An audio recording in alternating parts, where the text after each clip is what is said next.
Assalamualaikum warahmatullahi wabarakatuh, sahabat MF Official yang dirahmati Allah Ta'ala. Episode kali ini kita ada di Kali Pelus Sokaraja Kulon Banyumas.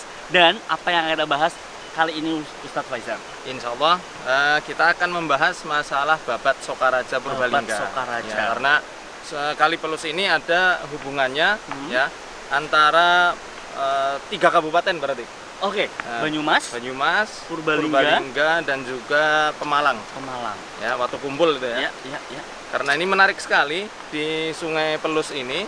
Katanya ya kalau ada orang luar mandi di sungai ini, dia akan hanyut. Mitosnya seperti itu ya, Mitosnya Ustadz, seperti itu. Kalau ada orang luar dari warga sekitar yang mandi di sini akan hanyut. Mitosnya seperti itu, Akan Ustadz, hanyut, ditarik sama siluman, katanya nama silumannya itu Wiyangga. Nanti akan kita bedah juga bagaimana syariat Islam itu memandang. Tapi sebelum itu nanti kita akan bahas dulu masalah Babat Sokaraja. Babat Sokaraja. Supaya nanti lebih jelas alur ceritanya. Oke, baik sahabat MF Official semuanya, teman-teman semuanya, simak terus video ini sampai akhir. Kita akan membahas tuntas tentang Babat Sokaraja dan mitos-mitos yang ada di Kali Pelus Sokaraja Kulon Banyumas. Simak terus. Baik sahabat MF Official, kini saatnya kita akan tanya-tanya langsung sama Ustadz Faisal tentang Babat Sokaraja. Ustadz, silakan. Ya, bismillah. Yang di belakang kita ini adalah salah satu tanjlik di Sungai Pelus ya. Sungai Pelus Sokaraja Kulon. Jadi pada awal mulanya ya, kita berbicara dulu tentang sejarah Sokaraja ya. Jadi adipati pertama di Sokaraja, karena Sokaraja dulunya ini adalah sebuah kadipaten ya. Adipati pertamanya namanya, kalau orang sini mengenalnya Dewa Kusuma ya. Makamnya di daerah Kauman, Sokaraja Kulon juga. Beliau juga mempunyai adik, nama adiknya Ki Kertabangsa. Ki Kertabangsa, beliau memimpin Kadipaten Bangsakerta yang sekarang masuk wilayah Kabupaten Purbalingga. Nah, Kadipaten Bangsakerta ini wilayah kekuasaannya sampai daerah Watukumpul, Pemalang. Ya, daerah Watukumpul. Nah, di antara dua kakak beradik ini, Adipati Sokaraja sama Adipati Bangsakerta Purbalingga, mereka sama-sama mempunyai anak laki-laki yang diandalkan untuk meneruskan kepemimpinan ayah mereka. Yang dari Ki Jebuk Kusumo, Adipati Sokaraja, nama anaknya adalah Raden Mas Kuncung. Ya. Kalau yang dari Bangsakerta itu namanya Raden Kaligenteng. Nah, ini nanti akan panjang sejarahnya dan akan kita ulas satu persatu. Nah, karena Raden Mas Kuncung ini kelak akan jadi adipati ya, sudah dikader sama ayahnya, dia dikirim untuk belajar di daerah Kerapiak Gunung Jati Cirebon. Nah, Raden Mas Kuncung di sana beliau belajar membaca, menulis, belajar juga tentang ilmu sastra dan juga ilmu taktik perang, ilmu bela diri. Dan langsung diasuh oleh keturunannya Sunan Gunung Jati. Namanya Pangeran Kusuma Winangyun. Nah, itu gurunya. Guru sekaligus yang melatih Raden Mas Kuncung. Ya. Pangeran siapa tadi? Kusuma Winangyun. Ya. Adapun putra dari Ki Kertabangsa, yakni Raden Kaligenteng, beliau dikirim ke daerah Karangpermisan. Karangpermisan ini dekat Pulau Nusa Kambangan, Cilacap. Nah, di sana beliau diajar oleh seorang guru namanya Ki Sura Sarunggi.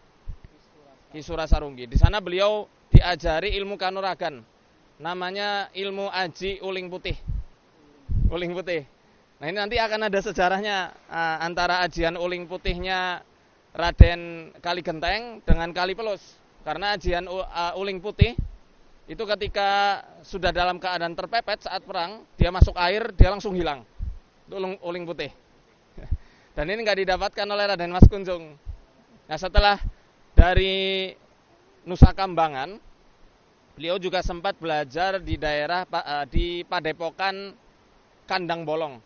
Sekarang masuk wilayah Karanglewas. Guru beliau yang di Kandang Bolong namanya Ki Ageng Reksanata. Kalau orang Karanglewas lebih mengenalnya dengan Ki Ageng Ngorean. Karena beliau itu seorang pengelana dan rambutnya terurai. Ya, pengelana dari Kadipaten Pasir Luhur. Nah, insya Allah akan kita bedah juga karena keren juga sana Pasir Luhur. Nah, Ki Ageng Ngorean ini atau Ki Ageng Reksanata, beliau mempunyai keris namanya keris setan kober. Nah, keris yang mempunyai look 13 dan ini terkenal keris sakti. Karena konon katanya ya, keris setan kober ini diisi jin dari daerah hutan angker di wilayah Cirebon. Makanya namanya setan kober itu. Nah, karena Ki Kertabangsa, ayahnya dari Raden Kaligenteng ini bertapa ya, meditasi, kemudian dia seakan-akan mendapatkan wangsit oleh seorang laki-laki yang gagah. Katanya, kalau anakmu mau menguasai lebih daripada kamu, ya, maka suruhlah dia itu memiliki keris setan kober. Nah, yang memiliki ini adalah gurunya di Kandang Bolong, Ki Ageng Reksanata tadi. Akhirnya karena watak asli dari Raden Kaligenteng ini orangnya pemarah ya, tidak sabaran, penuh emosional dan juga keanak-anakan, akhirnya dia langsung pergi ke Kandang Bolong mengancam gurunya, meminta secara paksa setan kober itu. Dan ternyata keris setan kober ini sudah diberikan kepada Raden Mas Kunjung, radennya Kadipaten Sokaraja. Karena Raden Mas Kunjung ini lebih terkenal orangnya kalem dan sudah dibekali ilmu agama lebih ketika ditempa di daerah pesantren Kerapiak area Cirebon itu, ya, sama santri-santrinya Sunan Gunung Jati. Nah, kemudian beliau pura-pura mau menyerahkan ya, tapi beliau ternyata kabur, minta perlindungan ke Adipati Jebukusumo. Nah, itu bekas kadipatennya ada di sini, ada di selatan, selatan Sungai Pelus. Nanti insya Allah kita ke sana juga, masih ada peninggalan sisanya itu, tinggal sedikit sekali, tinggal gapurannya saja. Kita juga insya Allah nanti akan ketemu sama canggahnya, ya, cicit yang kesekian lah. Nah, setelah itu singkat cerita, ya, ketika Kaligenteng sudah sampai di depan Kadipaten Sokaraja, dan ternyata tahu bahwasanya Ki Ageng Reksanata itu sedang minta perlindungan pada uaknya, Pak D-nya ya, berarti Pak Jebukusumo ini Pak D-nya si Kaligenteng. Dia akhirnya nantang uaknya, nantang Pak D-nya. Kamu kalau misal nggak menyerahkan Ki Ageng Reksanata, nggak menyerahkan juga keris setan kober itu, ayo berantem sama aku. Itu kata si Kaligenteng. Karena di luar tata krama bangsawan priayi saat itu, ya, qadarullah, dalam legenda dikatakan, dalam sejarah dikatakan Raden Mas Kunjung datang. Raden Mas Kunjung datang, terjadilah duel antara dua sepupu, ya, antara anak dari Pak D dan pamannya, kakak dan adiknya itu. Kakak beradik mereka berdua ini. Akhirnya bertarung sengit dan halaman Kadipaten itu menjadi saksi kehebatan dua pemuda sakti itu, ya, antara Raden Mas Kunjung sama Kaligenteng. Karena terpojok, Raden Mas Kunjung ilmunya lebih tinggi, ilmu silatnya, dia akhirnya melipir ke daerah sini. Ya, ini kan daerah utaranya Kadipaten. Beliau langsung, Kaligenteng langsung nyemplung ke Kali Pelus. Karena Raden Mas Kunjung tahu bahwasanya si Kaligenteng ini mempunyai aji uling putih, dia tidak berani turun. Karena tahu kalau dia turun ke Kali Pelus sama saja bunuh diri. Pasti menang Kaligenteng tadi. Akhirnya sama pengawal-pengawalnya dan warga sekitar, ini Sungai Pelus ini dilempari sama batu-batuan atau barang apapun itu yang bisa melukai bahkan membunuh orang. Dilempari batu, dilempari tombak, ya, dipanah. Dan dikiranya sudah meninggal itu si Raden Kaligenteng. Akhirnya disusuri, ya, dicari jasadnya, dicari jenazahnya, tapi nggak ketemu. Sampai ke daerah sana, Kedung Kenanga. Nanti insya Allah kita ke sana, Kedung Kenanga. Ya, sejarahnya ketika mencari jasad atau mayat dari Kaligenteng, itu Raden Kunjung bukannya mencium bau anyir darah ya. Kalau orang kena lemparan kan pasti darahnya keluar dan bau tidak enak. Tapi malah beliau mencium bau wangi. Bau wangi apa ini kok? Bau seperti bau wangi kenanga. Ternyata memang ada pohon kenanga besar di situ, tapi sekarang sudah ambruk ya pohon itu. Akhirnya beliau berpesan, kelak kalau Sokaraja ini sudah ramai, kedung ini saya namai kedung kenanga. Nanti akan kita susuri di sana. Terus melipir sana sampai ke area Kali Bagor. Ya, beliau cari jasadnya Kali Genteng tadi, adik sepupunya. Tapi tidak ketemu, tapi malah ketemunya ikan encit. Ikan encit itu yang perutnya belenduk gitu ya. Akhirnya kelak kalau ini sudah ramai, saya namai ini desa Kali Encit. Dilihat di depannya, oh ada pohon jeruk besar. Nanti desa ini saya namai desa Pajarukan. Nah, Pajarukan Kali Bagor itu. Sejarahnya dari situ, dari babat Sokaraja, sesuai literatur dan referensi yang saya baca. Ya.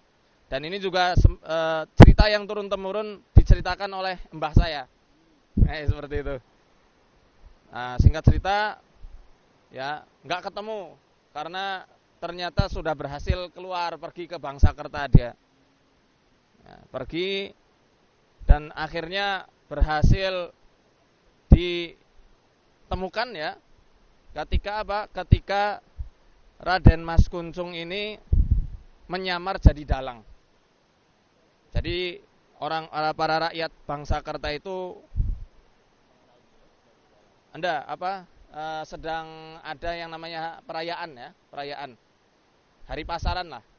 Ada ramai pasar-pasar di situ dan areanya ada di Watukumpul, Pemalang. Dia pengen dan dia yang request sendiri ke ayahnya. Pokoknya nanti aku mau ditanggap wayang ya.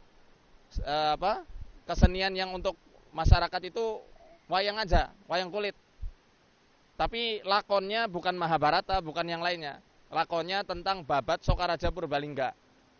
Kenapa? Beliau berniat ingin menunjukkan bahwasanya Bangsakerta ini ya lebih unggul daripada Sokaraja. Karena memang Bangsakerta kadipatennya sangat luas, ya, beda sama kadipaten Sokaraja. Dan beliau juga kepengennya ditanggap dengan dalang jemblung. Sama-sama wayang kulit, cuma bedanya dalang wayang kulit dengan dalang jemblung. Kalau dalang wayang kulit itu iring-iringannya dengan musik gamelan, pakai sinden ya. Kalau dalang jemblung, iring-iringannya itu pakai suara dari dalangnya sendiri. Kecreknya juga dari suara dalang, iring-iringannya juga dari suara mulut, nggak ada yang pakai musik. Itu dalang jemblung ya. Nah di situ ternyata Raden Mas Kuncung yang menyamar. Nama samarannya Ki Mertakanda. Ki Mertakanda. Ketika wayang itu ya, main wayang, dia menceritakan semua kebaikan dari Ki Kertabangsa, ayahnya dari Kali Genteng tadi.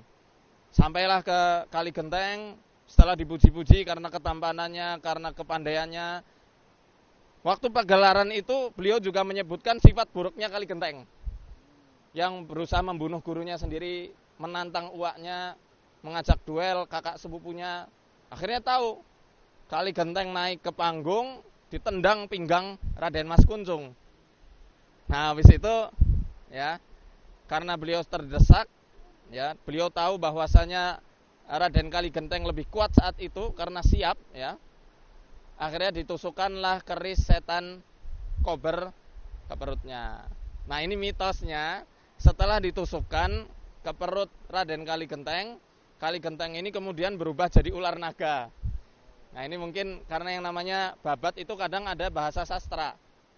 Ya, entah takwilnya apa saya belum menemukan. Ya, intinya ketika ditusuk jadi ular naga, kemudian disuruh bertapa di area gua gunung ya, di sebuah gunung. Dia disuruh bertapa di situ sama ayahnya supaya wujud ular naganya itu kembali menjadi manusia. Nah, gua itu dikenal orang di masa kini sebagai Gua Genteng. Gua Genteng di Purbalingga. Itu awal mulanya dari situ. Akhirnya karena Ki Kertabangsa paham bahwasanya petaka ini adalah karena kenakalan anaknya, ketidaksopanan anaknya, ya, dan wujudnya sudah jadi ular naga. Akhirnya yang menjadi adipati Kertabangsa adalah Raden Mas Kuncung, keponakannya itu, sebagai wujud perdamaian Purbalingga Sokaraja. Nah, Ki Jebukusumo dia ibaratnya apa ya? Berkata, mengucapkan sebuah pamali. Pamali, orang Sokaraja menikah dengan orang Purbalingga. Kalau orang Sokaraja menikah dengan orang Purbalingga, maka akan ada banyak petaka dan tidak tahan lama. Itu pamali dari Jebukusumo. Adapun dari Ki Kertabangsa, dia mengucapkan pamali juga. Pamali orang Purbalingga mandi di Sungai Pelus karena pasti akan celaka. Nah, ini awal mulanya sebuah legenda, mungkin di awal-awalnya benar, tapi yang masalah ular naga ini mesti kita tinjau ulang, karena dari segi syariat kita tinjau dari Al-Quran dan As-Sunnah menyelisihi. Ya, kita cukup mengetahui sejarahnya itu seperti itu. Memang pernah perang antara bangsa Kerta yang jadi telatah Purbalingga dengan Sokaraja ini. Nah, jadi mungkin jin, karena orang zaman dulu banyak yang mempunyai abdi dari bangsa jin, akhirnya jin yang dulu ngikut Kadipaten Sokaraja balas dendam sama orang-orang Purbalingga yang masuk ke area Kali Pelus. Wallahu a'lam bishawab. Nah, tugas kita akan meluruskan mitos ini. Kita akan meluruskan mitos ini dan akan kita kita bedah, ya. Kita kupas dalil-dalil dari sunnahnya Nabi Shallallahu Alaihi Wasallam, dari hadis, dari Quran, dari hadis, dan perkataan para ulama. Ini sekilas tentang Babat Sokaraja, ya, dan tentang mitos. Insya Allah kita lanjut di part berikutnya. Baik sahabat MF Official, itu tadi penjelasan dari Ustadz tentang mitos dan juga Babat Sokaraja yang akan kita bahas lebih lanjut lagi di part berikutnya. Pastikan jangan lupa untuk like, komen, dan subscribe dan share. Baik, terima kasih. Wassalamualaikum warahmatullahi wabarakatuh. Nah, ini di pemakaman Kauman ini ada makam dari Raden Ngabeyi Dewa Kusumo. Brotodoyo itu nama dari adipatinya, nama resminya lah. Mungkin kalau Jebukusuma itu nama Samaran alias lah itu.